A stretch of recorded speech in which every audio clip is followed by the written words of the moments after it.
नमस्कार मित्रों, आप सभी का स्वागत है हमारे YouTube चैनल पर। जैसा कि आप सभी को पता है कि मैं आप लोगों से निरंतर पीसीएस की प्रैक्टिस पे जुड़ा हुआ हूं और आप लोगों को हमेशा समय समय पे बहुत सी चीजें बताता रहता हूं, कहां आप लोग गलतियां करते हैं और कहां आप लोग गलतियां नहीं करते हैं। तो हम लोगों को यहाँ पर आज ये समझना है कि आपके जो 6 से 7 दिन पीसीएस के एग्जाम के लिए बचे हुए हैं, वहां पर आप लोगों को क्या गलतियां नहीं करनी है। इंपॉर्टेंट है कि क्या गलतियां नहीं करनी है।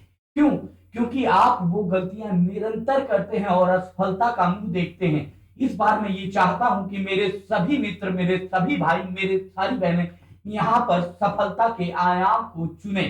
तो आप लोगों को क्या क्या गलतियां नहीं करनी है। एक तो आप लोग याद कर लीजिएगा कि आपको सबसे पहले कोई भी नवीन विषय को अब स्पर्श नहीं करना है। आपको किसी भी नए सब्जेक्ट को टच नहीं करना है। जो आपने पढ़ा है उसी सब्जेक्ट को पढ़ते हुए आगे चलिए, उसी का रिवीजन कीजिए, उसी की आपने जिस नोट से पढ़ा है, जिस बुक से पढ़ा है, उसको रिकॉल करिए। दूसरी चीज आप लोगों को क्या करनी है और क्या नहीं करनी है।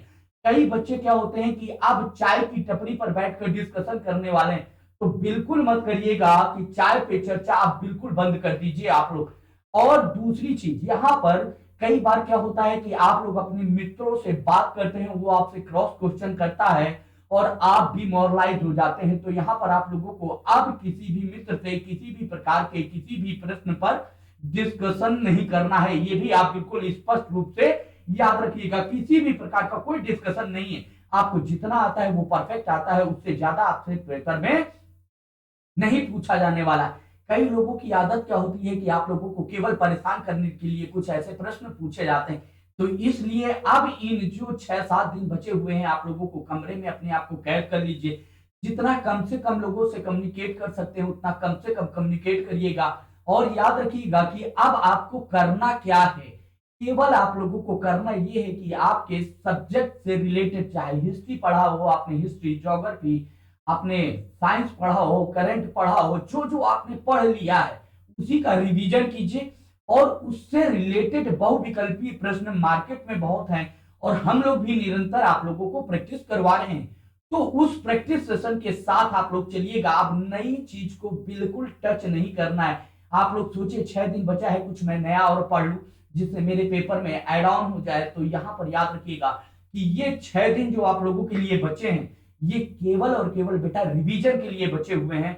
तो मेरे भाइयों मित्रों याद रखिएगा कि इनमें आप लोगों को केवल रिवीजन पे फोकस करना है और किसी चीज पर नहीं।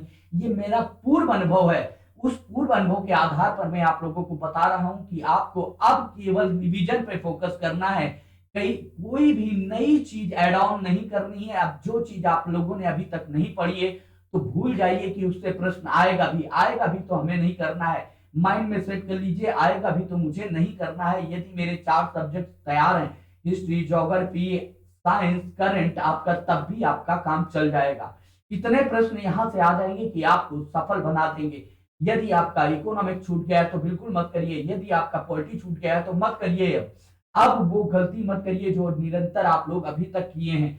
अगर मेरी सलाह मानेंगे तो निश्चित रूप से सफलता सभी प्रतिभागियों को कदम चूमेगी। यदि आप लोग अपने स्तर पर पुनः उस काम को करेंगे तो निश्चित रूप से फिर से वही प्रक्रिया दोहराई जाएगी कि इस बार फिर पीटी दिए, फिर नहीं हुआ, फिर अगली बार पीटी देंगे, फिर नहीं हो पाएगा। इसलिए हमें एक बारीक से बारीक गलतियों पर ध्यान देना है।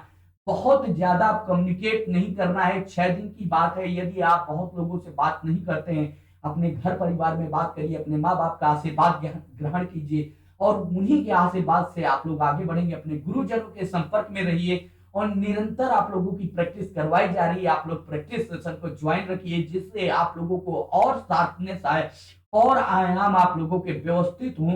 तो वहां पर आप लोगों को बहुविकल्पी प्रश्नों के साथ चलना है और इनकी निरंतर आप लोगों को प्रैक्टिस करनी है। और कहीं से प्रश्न को नवीन कोई भी सब्जेक्ट मत, स्पष्ट रूप से कह रहा हूं, मत टच करिएगा। यदि आप टच करते हैं तो आपकी फिर से एक बहुत बड़ी भूल हो जाएगी और मैं अपने किसी भी मित्र का या असफलता का मुंह नहीं देखना पसंद करूंगा कि वो असफल हो जाए। क्योंकि आप मेरे मित्र भी हैं, आप मेरे दोस्त भी हैं, छोटे भाई बहन भी हैं और आपको कहीं ना कहीं मैं निरंतर 1 वर्षों से पढ़ा रहा हूं केवल इसको टारगेट करके। तो मैं ये चाहूंगा कि जो हमने 110 का टारगेट बनाया हुआ है, जो हमने अपने पेपर का 110 का टारगेट बनाया है, वो 110 का टारगेट आप लोग अचीव करें। और उसके लिए मैं निरंतर नई नई स्ट्रेटजीज के साथ आप लोगों के साथ आता हूं, आप लोगों को जुड़ता हूं और आप लोगों को हमेशा बताता हूं।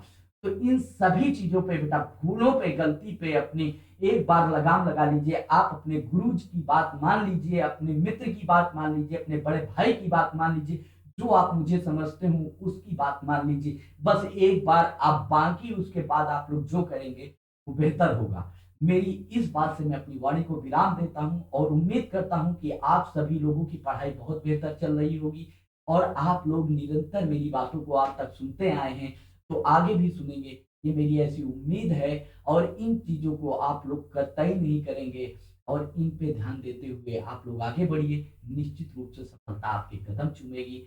और इसी बात को बोलते हुए मैं अपनी वाणी को विराम देता हूँ।